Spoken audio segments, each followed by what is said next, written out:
નમસ્કાર દર્શક મિત્રો, ધ લોકસત્તા શોમાં આપનું સ્વાગત છે।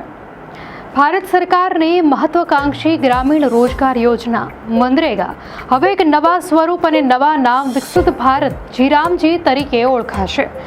વર્ષ 2004માં તત્કાલીન યુપીએ સરકાર દ્વારા કોમન મિનિમમ પ્રોગ્રામ હેઠળ શરૂ કરાયેલી આ યોજનાને 2010માં મહાત્મા ગાંધીનું નામ આપવામાં આવ્યું હતું, જેનો મુખ્ય હેતુ ગ્રામીણ પરિવારોને વર્ષમાં ઓછામાં ઓછા 100 દિવસની બિનકુશલ રોજગારીની ગેરંટી આપીને તેમનું જીવન ધોરણ સુધારવાનો હતો।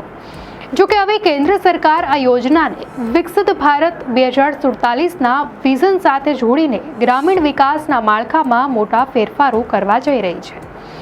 સરકારનો દાવો છે કે આ પરિવર્તનથી પારદર્શિતા વધશે અને જળ સુરક્ષા તેમજ ગ્રામીણ ઇન્ફ્રાસ્ટ્રક્ચર જેવા ક્ષેત્રોમાં વધુ મજબૂત કામગીરી થશે। નવા કાયદા હેઠળ રોજગારીના દિવસો 100થી વધારીને 125 કરવાની જોગવાઈ કરવામાં આવી છે। તેમ છતાં સિવિલ સોસાયટી અને મજૂર સંગઠનોમાં આ અંગે ભારે રોષ જોવા મળી રહ્યો છે।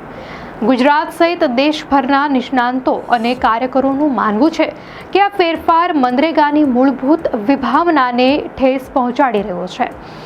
વિરોધ પક્ષના નેતા રાહુલ ગાંધીએ પણ આ પગલાંને ગામડા વિરોધી ગણાવીને સરકાર પર 20 વર્ષ જૂની વ્યવસ્થાને એકાએક ખતમ કરવાનો આરોપ લગાવ્યો છે। સૌથી મોટો પ્રશ્ન યોજનાના ભંડોળ અને આયોજન પર ઊભો થયો છે। અગાઉ આ યોજનામાં 100% ભંડોળ કેન્દ્ર સરકાર આપતી હતી, પરંતુ હવે 60-40ના રેશિયો મુજબ રાજ્ય સરકારોએ પણ ખર્ચ ઉઠાવવો પડશે। નિષ્ણાંતો માને છે કે જો કેન્દ્ર અને રાજ્યમાં અલગ અલગ પક્ષોની સરકાર હશે તો બજેટ અને ઉત્તરદાયિત્વના પ્રશ્નો સર્જાશે, જેમાં અંતે ગરીબ શ્રમિકોએ જ સહન કરવું પડશે। યોજનાના અમલીકરણમાં વિકેન્દ્રીકરણના અભાવ અંગે પણ ચિંતા વ્યક્ત કરવામાં આવી રહી છે। મનરેગામાં ગ્રામ પંચાયતો અને ગ્રામ સભાઓ પાસે કયા કામો કરવા તે નક્કી કરવાની સત્તા હતી, જ્યારે નવી વ્યવસ્થામાં આયોજન કેન્દ્ર તરફથી ટોપ ડાઉન મોડલ મુજબ લાદવામાં આવશે તેવું જણાઈ રહ્યું છે। અર્થશાસ્ત્રીઓના મતે ભારત જેવા વિવિધતા ધરાવતા દેશમાં દરેક રાજ્યની ભૌગોલિક અને આર્થિક સ્થિતિ અલગ હોય છે, તેથી કેન્દ્રીય આયોજન સફળ થવું મુશ્કેલ છે।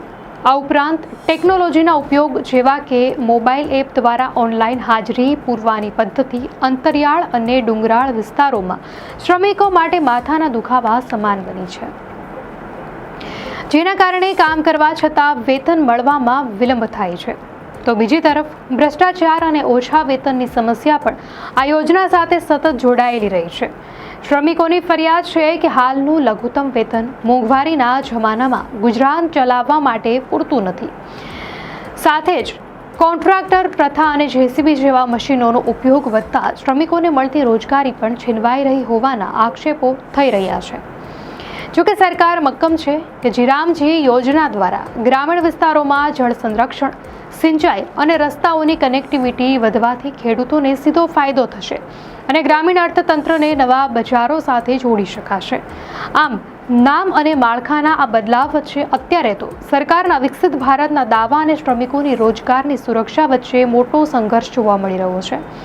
અંતે આ નવો કાયદો ગ્રામીણ ભારતના શ્રમિકો માટે આશીર્વાદરૂપ સાબિત થશે કે આજીવિકાનું સંકટ વધારશે તે આવનારો સમય જ બતાવશે। જોકે નીતિ વિષયક તજજ્ઞોનું કહેવું છે કે માત્ર નામ બદલવાથી કે દિવસો વધારવાથી પાયાની સમસ્યાઓ ઉકેલાશે નહીં। જ્યાં સુધી શ્રમિકોને સમયસર વેતન, સ્થાનિક સ્તરે કામની પસંદગીની સ્વતંત્રતા અને ભ્રષ્ટાચાર મુક્ત વહીવટની ખાતરી નહીં મળે ત્યાં સુધી કોઈ પણ યોજના તેના असली लक्ष्यांक સુધી પહોંચી શકશે નહીં। एक नया बिल, एक नया कानून, एक नई योजना बनी है विकसित भारत जी राम जी योजना। जी राम जी, अब ये योजना क्या है? कांग्रेस के लोग बड़े परेशान हैं, आलोचना कर रहे हैं, गड़बड़ हो गई, लोगों का रोजगार छिन जाएगा। किसान भाइयों और मजदूर भाइयों, मैं ग्रामीण विकास मंत्री भी हूं, आज मैं ये कहने और निवेदन करने आया हूं, ये योजना इतनी बेहतर योजना प्रधानमंत्री जी ने बनाई है कि ये भारत के गांव का कायाकल्प करके रख देगी। मजदूरों का भी कल्याण और किसानों का भी ध्यान दोनों इसमें रखा गया है। पहली चीज, अभी तक मजदूरों को इस योजना में केवल 100 दिन का रोजगार मिलता था। अब वो 100 दिन का रोजगार बढ़ा के 125 दिन 125 दिन कर दिया गया है। अब 125 दिन किसानों को, मजदूरों को मजदूरी दी जाएगी। जी राम जी, घटाई नहीं है।